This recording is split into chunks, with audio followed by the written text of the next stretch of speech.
मुर्दाबाद मुर्दाबाद मुर्दाबाद मुर्दाबाद मुर्दाबाद मुर्दाबाद मुर्दाबाद मुर्दाबाद मुर्दाबाद इंकलाब जिंदाबाद जिंदाबाद जिंदाबाद। 11 मार्च को हमारी रोहतक के अंदर राज्य कन्वेंशन की गई थी, जिसमें कि यह डिसीजन लिया गया था कि 1 मई से 2 मई तक सांकेतिक हड़ताल की जाएगी। इसके साथ ही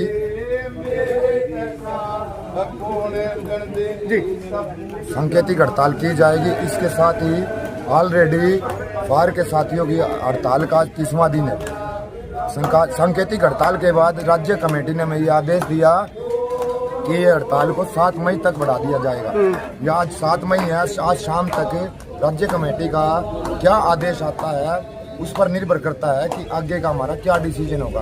फिलहाल ये 7 तारीख तक हमारी सांकेतिक हड़ताल थी और मुख्य मुद्दे हमारे ये थे कि जो हाई कोर्ट के रजिस्ट्रार ने बाकायदा सरकार को ये लिखित ऑर्डर दिया हुआ है कि जिस कर्मचारी को 10 साल से ऊपर 10 साल प्लस हो गई हो ड्यूटी करते हुए, उसको संवैधानिक तौर पर पक्का माना जाएगा। परंतु यह सरकार हाई कोर्ट के आदेशों के भी अवहेलना कर रही है। हम ये कर्मचारी वर्ग ये इसलिए इकट्ठा होया है कि संवैधानिक हमारे संविधान हमारे साथ है।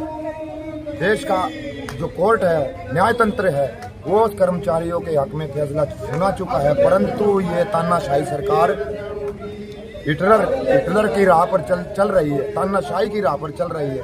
कर्मचारियों को 12 साल से 17 हजार में कूड़े के ढेर पर, गंदगी पर, आधी रात को भी सुबह भी कोई टाइम टेबल नहीं है। कोई भी इमरजेंसी ड्यूटी आ जाए, कोई भी शहर में नेता आ जाए, कोई भी मतलब क्या किसी का फंक्शन हो जाए तो सफाई कर्मचारी अपनी सेवा देने के लिए तत्पर रहता है। परंतु ये सरकार इन बातों को नज़रअंदाज कर रही है। तो हम सरकार से इस अनुशासन के साथ हम बैठे हुए हैं, डिसिप्लिन के हम साथ बैठे हुए हैं। हम ना कोई किसी सरकारी संपत्ति को, हमारा हथियार है सिर्फ झाड़ू रखना। सबसे बड़ा हमारी लड़ाई है। हम किसी को ना शब्द कह रहे हैं, ना हम किसी का बुरा सोच रहे हैं। हम शांति से हम यहाँ बैठे हैं, हम अपने अधिकारों की लड़ाई लड़ रहे हैं। प्रत्येक सफाई कर्मचारी सरकार से ये गुहार लगा रहा है फिलहाल तो कि भाई हम हड़ताल के जरिए आपसे हमारी डिमांडों की बारे में सोचने पर कह रहे हैं, परंतु सरकार इस बारे में कोई नकारात्मक रवैया लगातार अपना। तो ऐसे ही मतलब सफाई व्यवस्था ठप रहेगी। ऐसे ही अगर सरकार ने कोई पॉजिटिव अप्रोच नहीं दिखाई तो ये लगातार ये जो सफाई व्यवस्था ठप रही है, चाहे हमें 2 महीने हो जाए, 3 महीने हो जाए, 1 साल हो जाए, चाहे हमारी जान भी चली जाए, हम पीछे हटने वाले बिल्कुल भी नहीं। Thank you sir. सर ऐसा है कि फायर ब्रिगेड की जो ये राज्यव्यापी हड़ताल है, इसको 30 दिन हो गए हैं। आज 30वां दिन चल रहा है और अभी तक सरकार की तरफ से वार्ता का कोई हमें संदेशा नहीं मिला है। सर ये हड़ताल हमने की नहीं है, ये हमें मजबूर कर दिया गया है हड़ताल करने के लिए।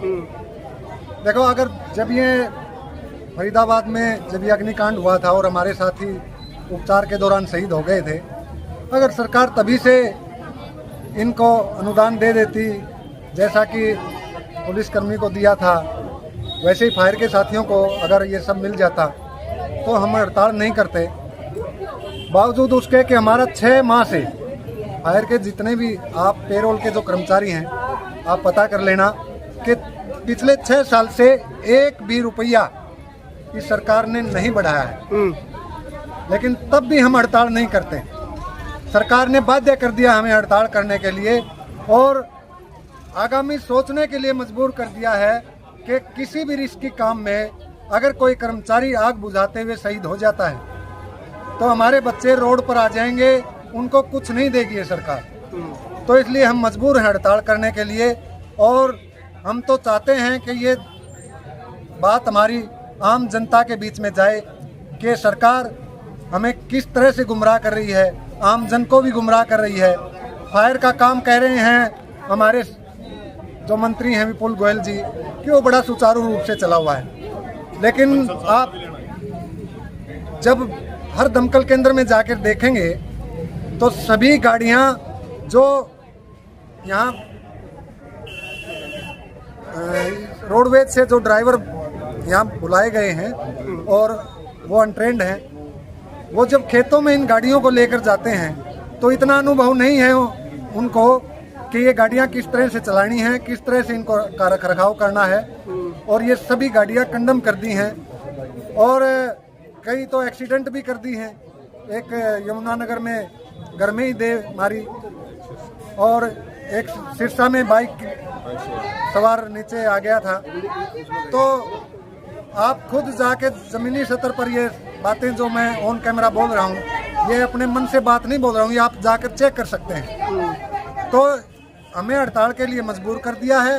मैं इस आपके चैनल के माध्यम से सरकार से अपील करता हूँ कि वह हमारी मजबूरियों को समझे।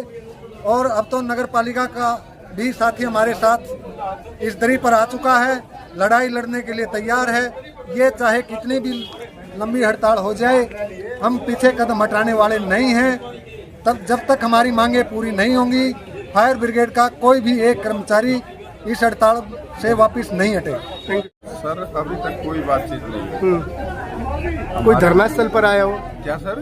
धरना स्थल पे आप क्या आए हो? हाँ, धरना स्थल पर ये हमारा आज 30वां दिन है। कोई आया नहीं अब तक? हाँ, अब 30वां दिन है जी, 1 महीना हो गया। और जब तक सरकार हमारी जायज मांगों का समाधान नहीं करती, जब तक हम दरी पर डटे रहेंगे और लगातार हड़ताल जारी रहेगी। और जो हमारा वेतन है, हम बाध्य है, ये मतलब सरकार ने मजबूर कर रखा है हमारे को। भाई हम हड़ताल करके राजी नहीं हैं। 6 साल से पेरोल के कर्मचारी का किसी का भी वेतन नहीं बढ़ा है। और ये जो हमारे भविचंद शर्मा है और रणबीर जी है, इन्होंने फरीदाबाद कालका स्टील में इनकी मौत हो गई। तो अब तक सरकार ने इनको कुछ नहीं दिया है। उसमें भी बैठे हैं जी, 1 करोड़ का मुआवजा होना चाहिए। और उनके परिवार को 20 साल हो गए, किसी को 15 साल हो गए, किसी को 20 साल हो गए। हम गाड़ी भी चलाते हैं, आग भी बुझाते हैं और भी जो हमारा काम है वो भी करते हैं। रिस्की काम है। सरकार ये बिल्कुल नहीं मान रही, ये रिस्क का काम है। हालांकि हमारा रिस्क का काम है। आपकी तरह सीवर कर्मी भी जो सीवर में जाते हैं, सीवर का भी रिस्की काम है जी। बिल्कुल, वो भी बिल्कुल है जी। लेकिन सरकार हमारे को मान ही नहीं रही। अब ये नुमाइंदा नहीं मान रही। मतलब रिस्क का काम के अंदर है, उनकी तो कोई सेफ्टी भी नहीं हाँ, देती। सेफ्टी नहीं देती। तो आज ये जो हम तो आपके माध्यम के थ्रू कहना चाहते हैं जी, आज ये जो बाजारों में टन कचरा पड़ा है, ये हमारा कोई आंदोलन शौक नहीं है जी। ये सिर्फ एक हमारी मजबूरी है और ये मजबूरी है सरकार ने ही पैदा की है जी। नहीं, हमने काफी उनसे रिक्वेस्ट भी करी, काफी कई बार उनसे आवेदन भी किया, लेकिन आज तक उन्होंने हमारी बात मानी नहीं है। और ये जो आज बाजार वाले कहते हैं जी माँ बीमारी फैल रही है, ये माँ बीमारी को तो आज देखिए नहीं, लेकिन एक सफाई कर्मचारी रोज इस माँ बीमारी का शिकार होता है, लेकिन कोई पूछने वाला नहीं होता। भाई आज भी आज अब उठा के देखना, कई कैंसर के पेशेंट कई बीमारियों से जूझ रहे हैं, लेकिन कोई ना तो यहाँ पे चेकअप होते हैं ना कुछ होता है यहाँ पे। मतलब सरकारी ट्रीटमेंट भी मतलब कुछ भी नहीं है जी। प्रॉपर्ली चेकअप ये तो बड़ी मांग है जी, हमारी लोकल डिमांड भी जल्दी से सरकार नहीं सुन पाती। Thank you sir.